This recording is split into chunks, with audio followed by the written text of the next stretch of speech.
현직자가 알려주는 코알못 시즌2. 안녕하세요. 코빗의 최윤영입니다. 안녕하세요. 코빗의 레온입니다. 이더리움 세 번째 시간이죠? 네, 이번 시간은 지난 시간에 말씀드린 대로 이더리움의 POS 전환으로 탈중앙화는 어떻게 되느냐에 대해서 이야기해 보려고 합니다. 저희가 비트코인 때부터 계속 블록체인의 특징 중에 하나가 탈중앙화라고 했었잖아요. 네. 탈중앙화라는 말이 굉장히 어려운 것 같아요. 저는 뭔가 탈중앙화, 중앙화를 약간 벗어난다라고 해서 뭐 분산된? 약간 이런 말이랑 같이 쓰이기도 하잖아요. 네, 맞아요. 특히 가상자산 업계에서 이 탈중앙화라는 단어를 많이 쓰고 있는 것 같은데요. 네. 굉장히 중요한 개념이고 중요한 개념인 만큼 이해하기가 굉장히 어려운 개념인 것 같습니다. 금을 생각해 본다면 저희가 알고 있는 주식이나 채권을 비교해서 생각을 해본다면 이런 주식이나 채권과 달리 어떤 단체가 노력해서 금의 가치를 결정하지 않을 뿐더러 또 금을 어떤 회사가 발행하지도 않죠. 그쵸. 대신 금을 필요로 하는 시장 참여자들, 어떤 금을 채굴하는 업체라든가 네. 광산 업체들, 이런 사람들의 수요나 공급이 금의 가치를 결정하게 됩니다. 네. 하지만 주식은 또는 채권은 발행하는 회사가 있고 그 회사의 어떤 의사 결정에 따라서 이런 전통 금융자산의 가치가 결정되는 거죠. 그렇기 때문에 말씀드린 주식이나 채권은 탈중앙화가 되어 있지 않은 거고 이와 달리 금은 탈중앙화가 되어 있다고 볼 수 있습니다. 약간 시장에 맡긴다라는 느낌이네요. 네, 맞아요. 조금 더 뭔가 정리해보면 탈중앙화라는 것은 특정한 주체가 없고 특정한 주체의 노력에 의해서 뭔가 가치가 결정되지 않는다라고 하면 탈중앙화라고 부를 수 있는 거네요. 네, 맞습니다. 증권성을 판단하는 기준 중에 하위 테스트라고 있잖아요. 네, 맞아요. 그거랑 좀 되게 유사한 것 같아요. 네, 특히 하위 테스트에서 되게 중요한 말씀을 해주셨는데 네 가지 기준이 있죠. 그중 하나가 제3의 주체, 어떤 타인의 어떤 수행 능력이 필요하다라고 하는데 방금 예시로 말씀을 드렸던 주식이나 채권 같은 경우는 제3자의 수행 능력이 있고 그러한 사람들의 노력에 의해서 이익 기대가 있다는 어떤 네 가지 항목 중에 하나가 꼭 필요로 하거든요. 그리고 이런 조건이 만족이 돼야지만 증권, 그러니까 투자 계약 증권이 되는 거다라는 게 하위 테스트고 말씀하셨다시피 어떤 탈중앙화라는 게 굉장히 증권성을 만족하냐 안 하냐에 대한 것에 대해서 굉장히 중요한 어떤 판단 조건 중 하나라고 볼 수 있습니다.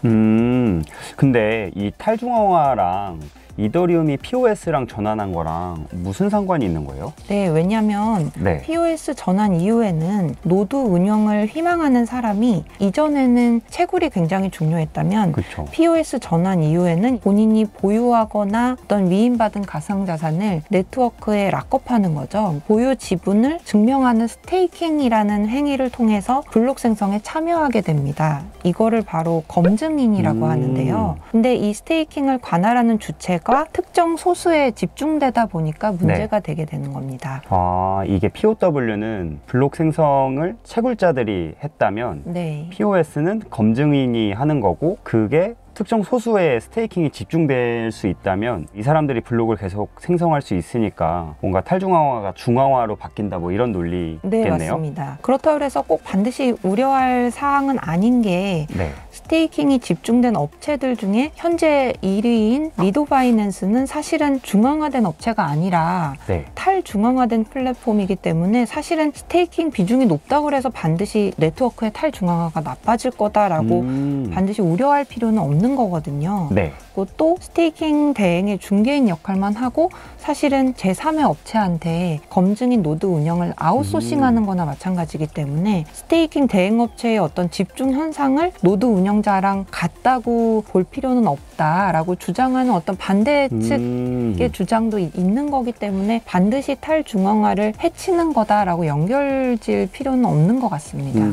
사실 저는 이 부분이 POW에서도 굉장히 동일하게 있었다라고 생각을 하거든요. 하거든요. 네. 요즘에는 잘 모르겠는데 예전에 비트코인 채굴풀을 봤을 때 특정 채굴풀에 굉장히 몰려있는 현상들이 있었어요. 그 채굴풀들이 대부분 중국에 있었었고 비트코인은 중국에 의해서 좌지우지된다라는 이야기를 들었었는데 네. 사실 그거는 채굴풀이 그런 거지 개개인의 컴퓨팅 파워가 거길로 몰린 것 뿐이잖아요. 그렇죠. 그러다가 만약에 뭐 채굴풀이 좀 이상하게 나쁜 짓을 한다라고 하면 거기 있는 사람들이 다른 풀로 옮기면 되는 거니까. 네, 맞아요. 사실 POW도 동일한 현상이 있고 이거는 탈중앙화를 뭔가 중앙화로 만든다라는 거에 대해서는 동의하지 않습니다. 네, 아마 POW에서도 같은 논리로 이제 적용이 가능하다라고 말씀을 주신 것 같아요. 네, 맞습니다. POW의 그럼 중앙화 이슈에 대해서는 또 다른 게 있나요? 아마 지난 시간에 마침 POS와 POW의 차이점에 대해서 말씀을 드렸었죠. 네. POW 대비 POS는 채굴 비용이 없다고 말씀을 드렸었습니다. 그래서 연결해서 시장 진입 부담도 상대적으로 적다라고 마무리를 지었었는데요. 탈중앙화 훼손이 아니다라고 주장하는 쪽에서는 바로 이런 POS의 비용 효율적인 측면들, 채굴 비용이 필요가 없고 시장 진입 부담이 상대적으로 적다라는 거를 근거로 주장을 하기도 합니다.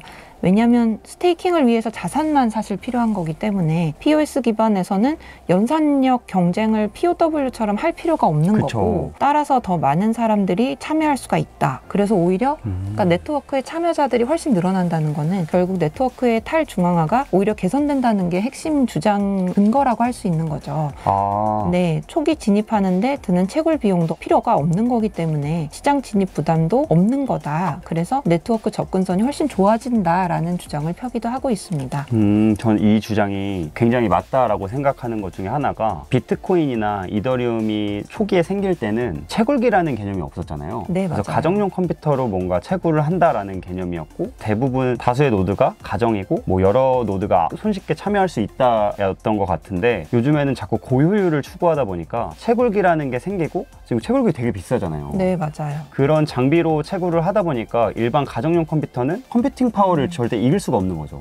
효율을 따라갈 수가 없기 때문에 뭔가 진입 장벽이 굉장히 높다라고 네, 보여지거든요. 맞아요. 점점 맞습니다. 중앙화되는 것 같고. 네. 근데 POS에서는 그냥 하나 사면 그것도 POS에 참여할 수 있는 거잖아요. 네. 그래서 진입 장벽이 훨씬 덜한 것 같아요. 오히려. 네, 맞아요. 상하이 업데이트 저번에 얘기해 주셨잖아요. 네, 네. 그때 그 상하이 업데이트가 되면 이더리움 스테이킹 물량도 좀 풀리잖아요. 네, 맞아요. 지금 아주 좋은 말씀 해주셨는데요. 만약 예정대로 상하이 업그레이드가 3월이나 4월 중에 이루어진다. 네. 그러면 스테이킹한 이더를 찾을 수가 있게 됩니다. 네. 그렇게 되면 이더 스테이킹 풀을 떠나서 사용자들이 자금을 인출할 수 있게 되고 또 다른 예치 플랫폼으로 이제 자금을 옮길 수도 있게 되는 거니까 현재 스테이킹에 집중되어 있는 어떤 상위 업체들의 지배력도 약화될 수 있을 것 같아요. 그럴 수도 있겠네요. 네. 이 블록체인에서는 탈중앙화를 항상 강조하고 네, 있는데 맞습니다. 상하이 업데이트 이후에 뭔가 스테이킹 현황? 이런 것도 주시할 필요가 있을 것 같아요. 네, 맞아요.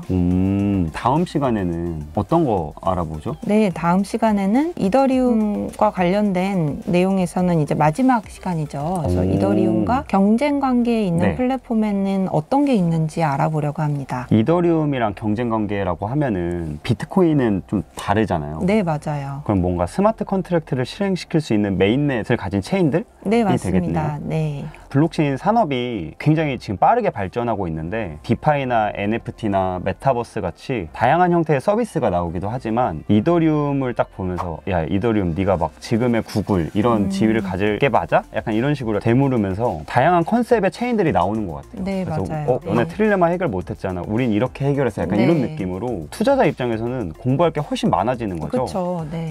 그럼 다음 시간에 유익한 정보로 돌아오면서 구독, 좋아요. 부탁드릴게요. 바이바이. 바이바이.